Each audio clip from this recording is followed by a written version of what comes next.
Hola, es un gusto saludarlos. En esta ocasión quería hablar ya de un clásico de literatura salvadoreña y sobre todo del periodo de guerra civil, y este libro es Las Mil y una Historia de Radio Venceremos. Este libro llegó a mis manos como estudiante de la universidad hace ya más de una década. Leí algunos capítulos, sabía que era un libro legendario, sobre todo me enfoqué en una serie de capítulos que describen una emboscada al en ese entonces jefe del batallón Atlacatl del ejército salvadoreño y posteriormente de la tercera brigada de infantería en San Miguel, el coronel Domingo Monterrosa. Incluso con mi banda hicimos una canción de eso y pues, en fin, era de esos capítulos que yo se había leído, pero no había tenido la oportunidad de leer todo el libro. Y créame que ha sido una enorme sorpresa, un libro de casi, yo no leo libros muy largos, pero en este caso 450 páginas que fueron devoradas en casi un día y medio por lo apasionante de la lectura, una lectura que a su vez es viva, es sumamente viva, sumamente eh, incita a la imaginación porque es casi que una transcripción de la oralidad de los protagonistas de Radio Venceremos. Así que bueno, su autor, un cubano, que va y los entrevista y los entrevista y les dice cuáles han sido sus vivencias durante los años de guerra civil, pues básicamente la tiene, él mismo lo describe en su prólogo, en su presentación, que la tiene fácil, ¿verdad? Porque estos comunicadores eran tan diestros que al hacer la transposición, el traslado de las grabaciones ya al papel les salía sumamente natural, estaban también estructuradas, porque ellos ya las habían ensayado en sus relatos, en sus informes diarios, pero entonces cada narración es casi que solamente, supongo que hizo un traspaso del audio al papel muy fiel porque estaban tan bien estructuradas, ¿verdad? De hecho, algunos de estos protagonistas, como el caso de Marvin Galeas, que ahora es un escritor, diríamos que con cierta popularidad en El Salvador, fue parte de Radio Venceremos, entonces ya tenía incluso ese talento de relato, de narrativa, lo mismo que Santiago, que es la voz principal de Radio Venceremos por casi toda la guerra, venezolano, un venezolano que realmente, bueno, hay varios héroes que se crean en estas mil y una historias, ¿verdad? Que son varias historias, son 86 en específico. Hay una, una mitificación, yo creo que lo que me gusta es que es muy natural, ¿verdad? Ellos conocieron a muchos de estas, ellos se conocen, ellos se hablan, ellos se han jugado bromas, han pasado mil peripecias en una época de guerra y hablan con una admiración de ciertos personajes, que ya vamos a hablar un poco de eso, ¿no?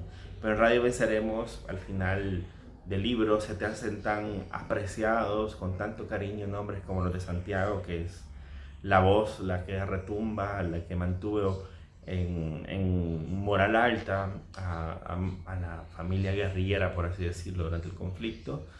Un colaborador fundamental y ingenioso que le encargaba los reportajes, que es Hernán Vera, a quien le decían Maravilla. Cuenta la anécdota que le decían Maravilla, no porque fuera su apellido, sino que cuando llegó empezó a decir, oh, que esto es una maravilla, que esto es una maravilla, y las tortillas y la comunidad.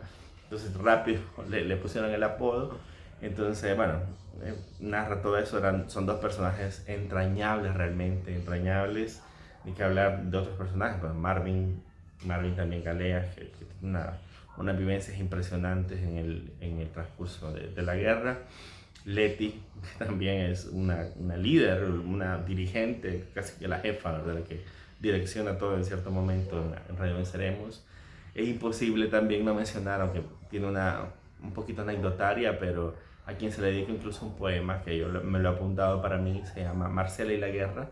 Marcela, que también dice por ahí en las historias que había sido alcaldesa por un tiempo en un pueblo tomado, luego era tan eficiente que se encargó de muchas acciones dentro de Radio Venceremos y luego en otras unidades, y de quien dicen que era una mujer preciosa y todos se enamoraban. Entonces esa conjugación entre lo sentimental, lo militar, lo político es fantástica, ¿no? Todos dando visiones, puntos de vista de lo que se estaba viviendo, a todo color, básicamente es súper vivaz la lectura. Bien, bueno, hay elementos dentro de estos campos guerrilleros. Bueno, el frente que más se desarrolla es el frente de Morazán, el, el municipio y el departamento más golpeado quizás durante la guerra civil, donde ocurrieron las masacres más significativas y más condenables dentro de la guerra civil, como la del Mozote, que más de 1000 personas, entre ellos un gran porcentaje de niños asesinados de forma cruel, ¿verdad? Entonces, en ese frente es el que precisamente le toca cubrir, y en esos cerros es a los que donde les toca andar moviéndose continuamente a estos miembros de la radio Venceremos. Hay gente absolutamente entrañable dentro de la comandancia en sus descripciones, como lo es Jonás, que es Jorge Meléndez, que posteriormente fue ministro de Gobernación, de quien se cuentan cosas brillantes, realmente brillantes de su ejercicio militar, de su liderazgo, y ni que hablar de alguien también significativo durante la guerra, un estratega militar impresionante, como lo es el comandante Atilio, también, que su nombre real es Joaquín Villalobos, que fue un líder militar impresionante, ¿verdad? Bueno, están de fondo siempre, tienen un liderazgo, sobre todo Atilio en la parte estratégica, que es uno de los grandes impulsores de la red Venceremos, y lo mencionan ellos, ¿verdad? Así como en una serie de operaciones, una serie de cambios de estrategia durante la guerra civil que ellos van narrando y contando. Muchos surgen básicamente de la cabeza de la iniciativa, y obviamente con la colaboración brillante de muchos otros compañeros, pero surgen inicialmente de Joaquín Villalobos, alias Comandante Atilio. Una de las cosas que más fantástica y los capítulos, igual que volví a disfrutar y hoy más en contexto, son los capítulos referentes a bueno, si está Rocky con, qué sé yo, con Apolo, Rocky con el ruso, si está Cristiano Ronaldo, Messi y ese tipo de, de antagonismos, o el de Aquiles con Héctor. Pues en la guerra civil salvadoreña pudimos ver uno de esos entre precisamente el comandante Atilio, Joaquín Villalobos, y el coronel Domingo Monterrosa de parte del ejército. Era una hazaña, era una forma de un odio realmente, y supongo, lamentablemente, no hay mucho acceso a las memorias de estos personajes. Bueno, en el primero, el caso de Domingo Monterrosa, porque murió, alegremente murió. Pero en el caso de Villalobos, que casi no lo ha desarrollado, o sea, sería fantástico tener ese tipo de testimonio, pero no los hay. Sin embargo, la interpretación de Radio Venceremos obviamente está cargada al lado de Atilio, porque era su compañero, era su jefe, era su comandante, pero sí había esa sensación de rivalidad, ¿verdad? De esa persecución de Domingo Monterrosa sobre Joaquín Villalobos. Ellos mencionan, realmente he buscado la referencia, no le puedo encontrar, pero habían cables internos de la inteligencia estadounidense, que en algún momento ellos mencionan que el mejor comandante en el campo, no sé si esas sean palabras militares posibles, aunque en sus partes militares los estadounidenses son muy claros, muy honestos, ¿verdad? No tienen por qué ocultar nada, que decían que el comandante más hábil dentro de la guerra y los frentes era Villalobos, ¿verdad? Entonces eso traía muy molesto a Monterrosa, que era por su lado, y también lo reconoce Radio Venceremos, un soldado, un líder de verdad, de los batallones, alguien creíble porque también se ponía en primera línea. Hay una frase que yo copié para mí que me encanta y que dice por ahí, maravilla, dice: lo hijo de puta no quita lo valiente. Bueno, lo hijo de puta no quita lo valiente. Realmente Monterrosa era muy valiente, aunque era un verdadero psicópata, por así decirlo. Y efectivamente ese papel de psicópata de Monterrosa junto con el de Dawison son dos cosas que yo he extraído del libro, porque son cosas que uno las venía analizando desde más jovencito, pero para esta relectura, pues, y esa desmemoria nuestra, me ha pegado realmente fuerte. Decir, bueno, estos dos tipos deberían de ser condenados, pero realmente condenados públicamente y políticamente como dos personas irrepetibles que no deberían repetirse jamás, y al contrario son en muchas ocasiones, incluso por el actual embajador de Estados Unidos, casi que hay cierto culto a esa persona, y ni el caso de Dawison ni se diga, ¿no? El caso de Dawison ni se diga, pero efectivamente esa rivalidad llega a cuotas altísimas y nada, al final hay un vencedor claro, un vencedor clarísimo porque le provoca la muerte al otro, que es Villalobos y los técnicos, sobre todo de explosivos, que a partir de un plan fantástico, de mucho detalle, increíble como el detalle, a pesar de los pocos recursos, permitió esa hazaña militar, ¿verdad? De bajar de un helicóptero a partir de explosión al hombre fuerte de las Fuerzas Armadas, al principal enemigo, al más temido también, ¿verdad?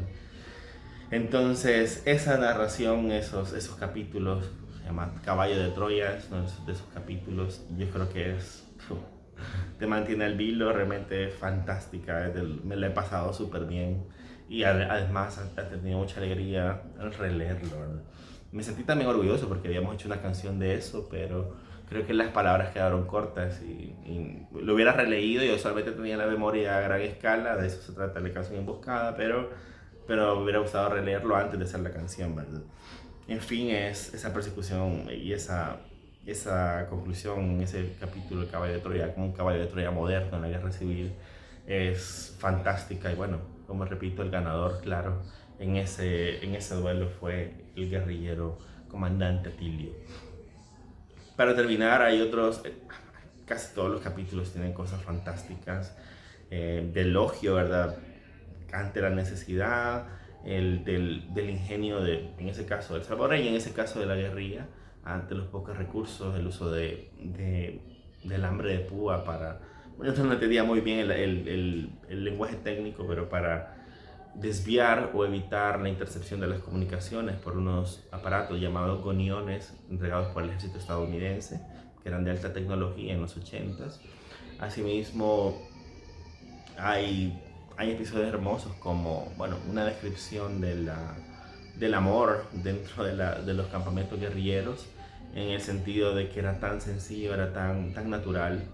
La reivindicación continua del papel de la mujer en la guerra civil también creo que estamos en los 80 en esos testimonios y bueno, son reivindicaciones,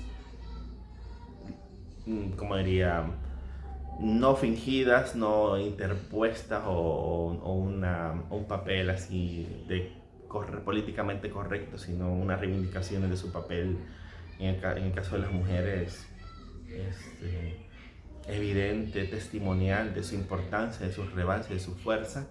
Bueno, eso, el amor dentro del campamento, que era algo que lo salvaba, les daba un poquito de ilusión. Había por ahí mucho amor, mucha aventura, mucho sexo, mucha apertura en ese sentido, ¿verdad? Y se entiende realmente como en ese sentido había cierto avance, una sociedad tan tradicional en ese entonces, pero el campamento guerrillero era otra cosa y no había, aparentemente, seguramente, tal vez internamente, pero sí comunitariamente no había como una condena o a la promiscuidad, a la homosexualidad, al lesbianismo, etcétera, porque ellos mencionan que era muy normal, que lo vieron en algunos miembros de la comunidad guerrillera destacada en Morazán.